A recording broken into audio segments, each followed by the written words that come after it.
Hoy estamos felices de recibir al ginecólogo Gerardo Azpiazú porque hay un tema que a cualquier mamá le preocuparía y aunque tú, Jazz y yo no hemos llegado a la adolescencia con nuestros hijos, para allá van. Entonces, qué mejor que estar bien informadas de cómo abordar temas con ellos para evitar, por ejemplo, enfermedades de transmisión sexual, doctor. Sí, es muy problemática la edad de la adolescencia porque aparte de que tienen nuevas hormonas, nuevos epitelios, están madurando todo lo que es la reproducción sexual, se vuelven muy expuestas estas edades para captar las enfermedades de transmisión sexual. Es como las primeras infecciones a las que están expuestos. No sé, por ejemplo, en las guarderías tú estás expuesta a las gripas, a tal. Entonces haces una especie de defensas. Cuando empiezas la adolescencia y la pubertad y tienes vida sexual, pues obviamente esto se vuelve más importante, con posibles más consecuencias, y por eso es muy importante platicar siempre con los jóvenes sobre las enfermedades de transmisión sexual. Doctor, y luego a veces, pues uno ya como adulto, ya van creciendo los hijos y ni siquiera sabe cuáles son las enfermedades, o de pronto pueden como mutar, ¿no? O esta enfermedad ya está erradicada, hay otras que surgen o se contagian de otra manera. ¿De qué tenemos que tener cuidado? Bueno, las mamás que tienen hijos, tal vez que están empezando su vida sexual, ¿qué tenemos que advertirle?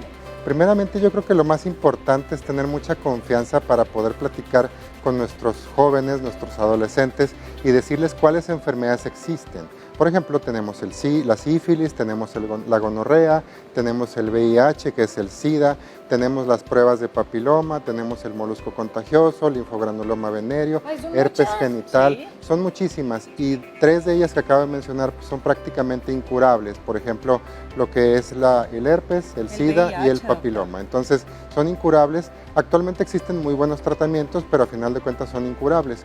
¿Y qué más confianza de poder platicar con ellos y decirles estas son las enfermedades, aparte del embarazo? Porque en la consulta lo que más se preocupan a veces es quedar embarazadas. Sí. Y de cierta forma, qué bueno que también se preocupen de eso, pero también tenemos que decirles de las enfermedades de transmisión sexual. Sobre todo si la paciente va a consultar con nosotros para un método anticonceptivo, hay que decirle a la paciente, pero también te estás exponiendo a las enfermedades de transmisión sexual, es decir, no nada más el embarazo. ¿Ve más viable que como padres tratemos de que nuestros hijos retrasen un poco su actividad sexual, o es mejor ya abordar el tema del tipo de enfermedades o consecuencias que tienen cuando ya empiecen a tener actividad? Hasta el matrimonio. Eso quisiéramos, amiga, por eso lo pregunto, pero bueno, ya mejor díganos. En base a su experiencia de lo que usted recibe en consultorio. Esa idea para mí es una idea de salud más que una idea moral o ética, porque a final de cuentas, si tú tienes una paciente de 12, 13 años que empieza su vida sexual, esta paciente va a tener mucho problema al captar una enfermedad porque su epitelio no está maduro. No es lo mismo tener 30 años y tener 3 parejas sexuales a tener 13 años y 3 parejas sexuales, lo cual te expone mucho a tener unas enfermedades de transmisión sexual y que pueda tener consecuencias a largo plazo. Por ejemplo, clamidia, tricomonas y gonorrea. Las 3 te pueden causar problemas de fertilidad a largo plazo porque se te bloquean tus trompas, puedes tener una enfermedad pélvica inflamatoria y esto a la vez traer consecuencias a largo plazo. Entonces hay que platicar con nuestros jóvenes, sobre todo de prevención, planificación y enfermedades de transmisión sexual. Y si no te sientes capacitada para hablarlo, por favor, saca una cita con tu hijo o con tu hija para poder platicar del tema, porque creo que lo más importante es el miedo que podemos generar. Puede ser mal visto y a final de cuentas esto puede causar más interés del joven a tener vida sexual activa, claro, o tener una especie de rebeldía. Es decir, no tenemos que infundir miedo, tenemos que infundir conocimiento, experiencia en este sentido y poder platicar con nuestros jóvenes para que tengamos una vida sexual sana, y porque a final de cuentas no lo vas a poder detener. Las personas van a tener relaciones sexuales y esto es muy importante que lo tengamos en cuenta. Hoy me pasó algo, yo soy mamá de un niño de 7 años, que es el más grande, y entonces siempre la cultura en la casa es nadie puede tocar, nadie puede ver partes privadas y todo, pero al momento de bañarlo le digo, oye, chécate el color. ¿Por qué? Porque tienes que ver qué pasa. Era una pelucita de la ropa interior. Claro.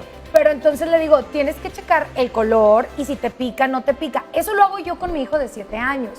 Cuando ya crezca, yo le voy a hablar de los métodos anticonceptivos, claro, y también para que no se contagie de alguna transmisión. Y que no contagie a nadie. ¿Cuál puede ser el mejor?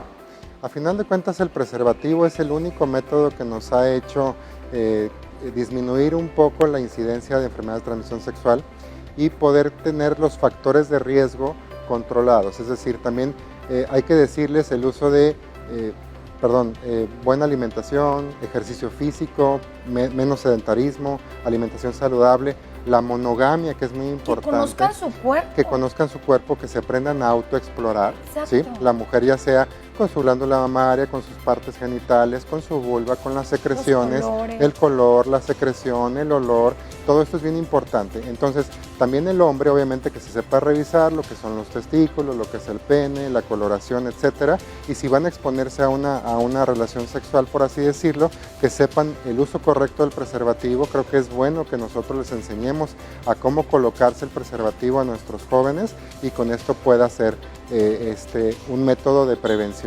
Otra cosa también, hay que tratar de promover el condón femenino. Realmente es muy poco usado y es muy poco vendido, pero también el condón femenino es importante porque aquí nuestra paciente va a poder prevenir y no dejarle todo, por favor, a los hombres, porque al final de cuentas esto también se genera un problema que el hombre tiene que usar el preservativo. No, también la mujer debería usar el condón femenino y esto crea una buena conexión entre los dos, ¿no? Supongo. Ay, doctor, la información es poder y vale más hablar con tiempo con nuestros hijos de educación sexual que evadir el tema por pena, por temor, porque mi hijo seguramente todavía no ocupa esa información.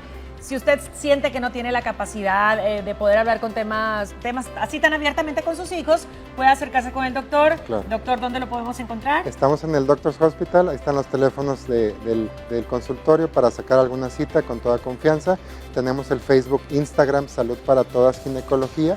Por ahí nos pueden hacer alguna pregunta, está abierto para ustedes para que nos puedan mandar algún mensaje y les vamos orientando sobre qué tipo de consulta o algún tipo de duda que pudieran tener. Hay que ser responsables, no nada más pagando las colegiaturas de los niños, sino también informándolos, por favor. Qué mejor que de la mano del doctor que le recomendamos ahorita, Gerardo Azpiazu. Tenemos que ir del otro lado del estudio porque Pablo, que yo no sé qué comió, pero está para arriba y para abajo de todo, no se calla. Estamos hable y no se calla. Pablo, este es tu momento. Habla, por favor.